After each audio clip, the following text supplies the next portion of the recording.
Salam alaikum. Donc de nouveau avec des exercices sur la récursivité. Alors aujourd'hui on vous demande d'écrire une fonction somme digit ou bien somme des chiffres qui permet de calculer la somme des chiffres d'un certain entier donné n. Ensuite on vous demande de calculer sa complexité asymptotique. Donc comme d'habitude on se donne un exemple.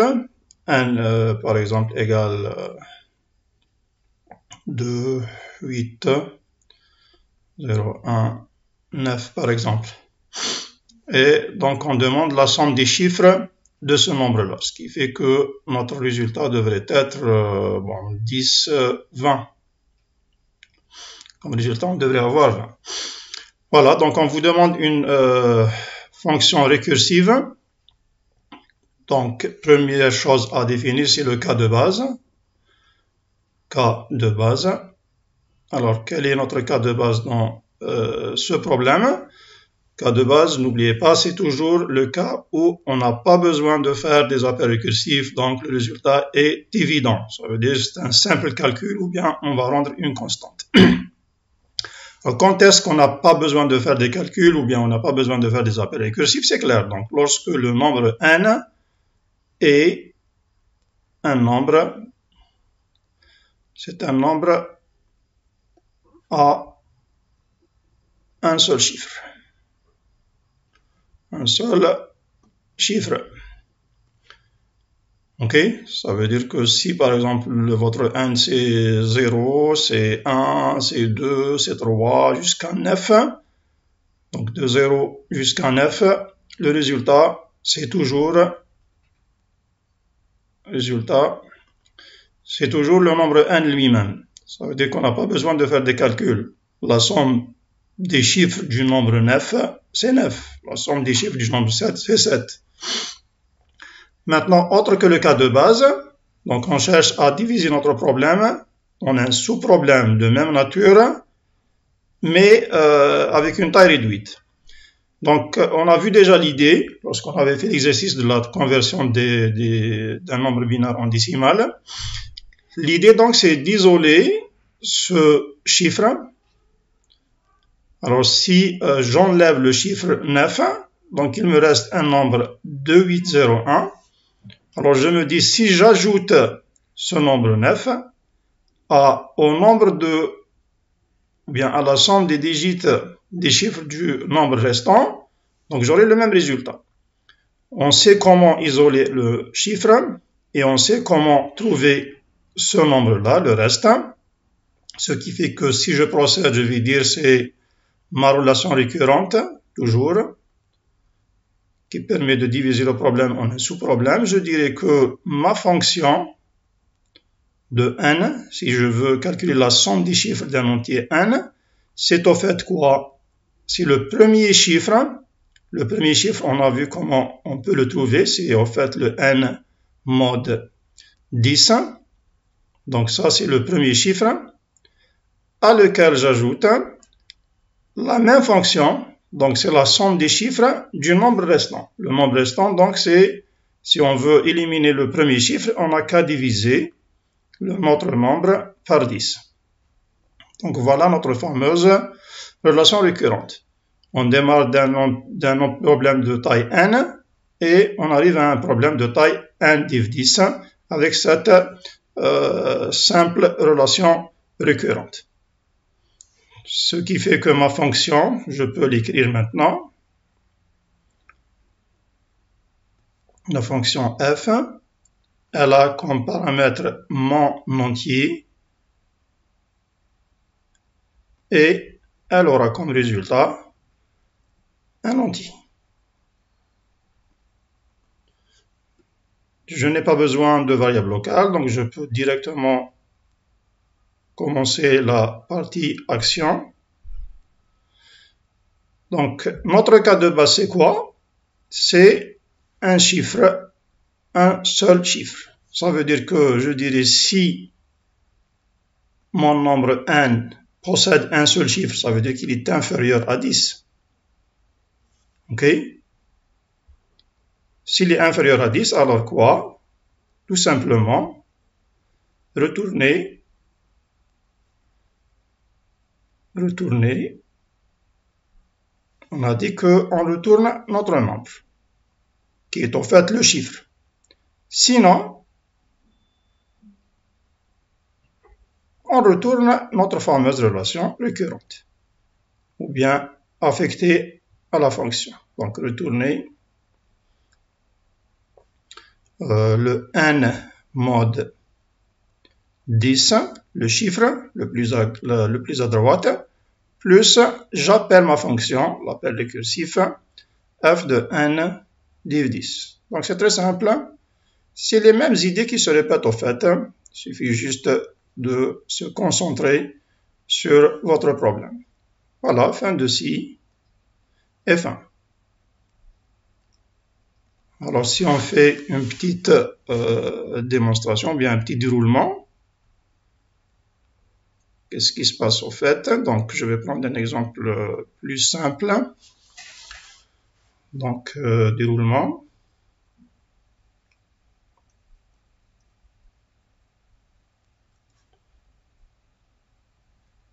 Si on se donne un nombre plus simple que ça, par exemple 9731, et on veut calculer la somme de ces... je vais avoir exactement la même chose, donc j'ajoute un 5. Voilà. Donc, on commence avec f de ce nombre-là, 9, 7, 3, 1, 5, c'est le premier appel. Donc, est-ce que c'est un nombre inférieur à 10? Oui. Donc, j'exécute le sinon. Je retourne quoi? Le mode 10. Le mode 10, dans ce cas, c'est le 5. Plus f de quoi? De 1 div 10. Donc, le 9, 7, 3, 1. Est-ce que je peux calculer cette somme? Non, parce que j'ai un inconnu. Donc, je dois trouver la valeur. Toujours, donc, il est inférieur à 10. Notre n, et donc c'est le digit le plus à droite, le n mod 10, c'est le 1, à lequel j'ajoute ma fonction avec le 9, 7, 3. Toujours, on fait un autre appel, notre nombre est inférieur à 10, non, donc c'est le chiffre le plus à droite, plus ma fonction avec 9, 7. C'est toujours supérieur à 10, donc j'appelle encore une fois, c'est le 7 plus f de 9. Arrivant à 9, donc mon nombre il est inférieur à 10, je retourne, c'est le cas de base, donc je vais retourner le 9.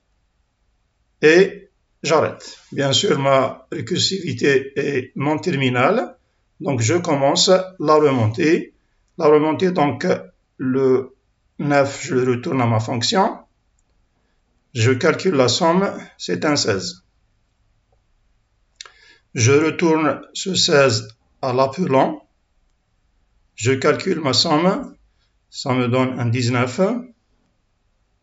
Je le retourne à ma fonction. J'ajoute le 1, ça me donne un 20. Je le retourne à ma fonction. Je calcule la somme, ça me donne un 25. Et je le retourne à ma fonction. Et bien sûr, la somme des chiffres de notre fameux nombre est 25. Bien. Alors, comme d'habitude, donc, si je vous donne la fonction au propre, donc la voilà. Fonction somme des digits. Bon, dans ce cas, je l'appelle somme digits. Donc, en entrée, j'ai un entier n. Comme résultat, j'ai un entier. Alors, si n est inférieur à 10, donc exactement, c'est ce qu'on avait fait, juste, je l'ai mis au propre dans ce cas. Et bien sûr, si je vous donne le programme équivalent, programme C, donc voilà ma fonction, somme digits, je me donne un entier A, quelconque, et je l'appelle, donc j'affiche le nombre de chiffres de ce nombre-là. Si je l'exécute avec n'importe quel nombre, donc voilà, la somme des chiffres de ce nombre-là, c'est 38. Bon, on calcule 5 plus 6, 11, 20, 28, 33, 35 et 38. Donc c'est exact. Ce qui fait que la somme des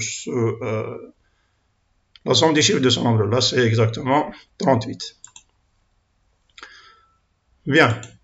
La deuxième question, c'est la complexité. Alors, la complexité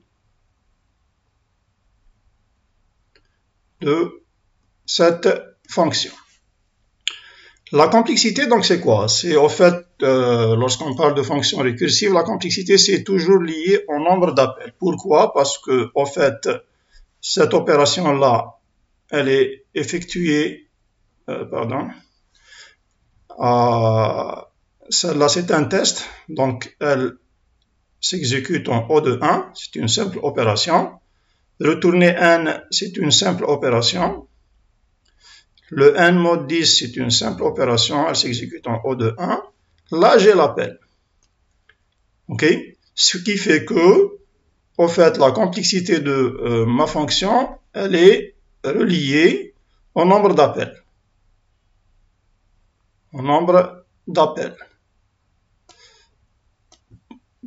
Donc, si je suppose qu'on va faire K appels. Si je suppose qu'on va faire K appels, à chaque appel, donc vous voyez que j'exécute des actions en O de 1. Ce qui fait que ma complexité serait égale à grand O de K, au fait.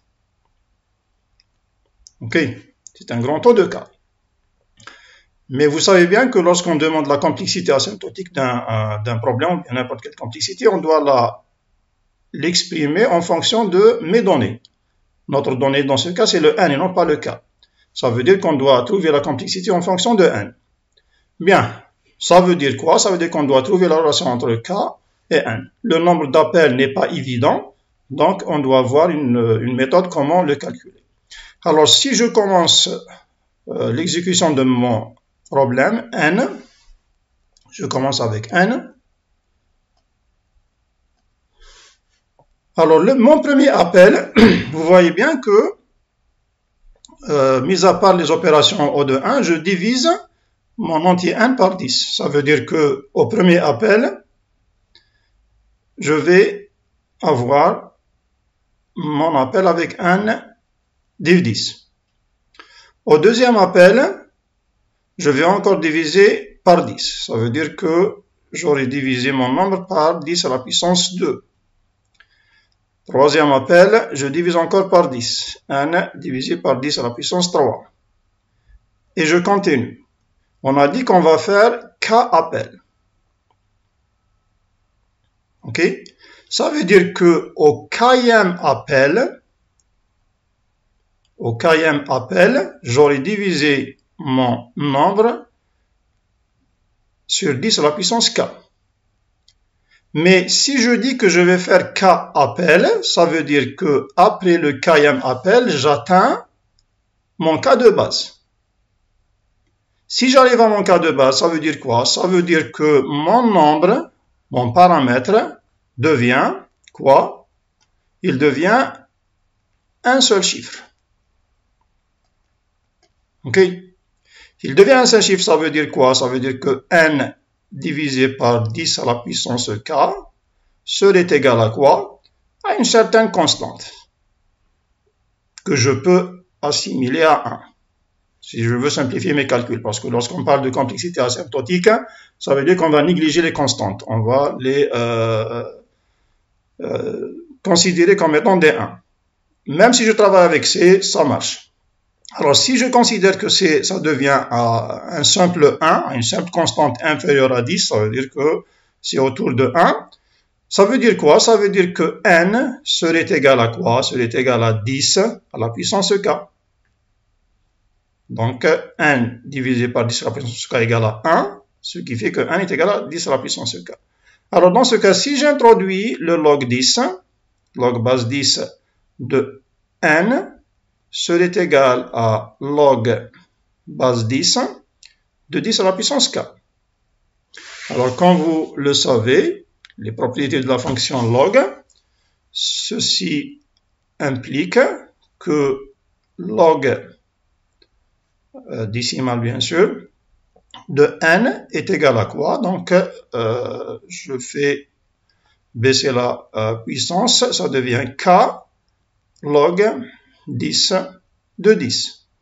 Et comme on le sait bien, dans n'importe quelle base, le log a de a c'est 1. Ce qui me donne k égale à log 10 de n. Ok? Alors on avait dit que notre complicité civique au grand O de k, ce qui veut dire que la complexité de ma fonction, la complexité asymptotique de ma fonction, est un grand O de log de 1. Bien sûr, lorsqu'on exprime la complexité asymptotique, c'est pas la peine de spécifier la base parce que ça revient toujours à une constante. Donc, il suffit de définir que c'est une complexité asymptotique. Et voilà ce qui termine cet exercice-là. Donc, pour plus d'exercices, je peux vous proposer mon livre. Vous pouvez trouver plein d'exercices, donc plus de 200 exercices, couvrant tous les chapitres, bien sûr, de ce module-là. Alors, pour ceux qui étudient en anglais, vous avez aussi la même version en anglais. Et vous trouvez bien sûr le même livre de première année dans les deux langues, français et anglais, avec un autre livre de TP, donc de C, comment passer d'un algorithme à un programme C, dans les deux langues aussi, français et anglais. Alors tous ces livres-là sont disponibles chez l'éditeur Page Bleue. Vous avez son site pour consulter les points de vente de ce livre-là. À bientôt dans une prochaine vidéo.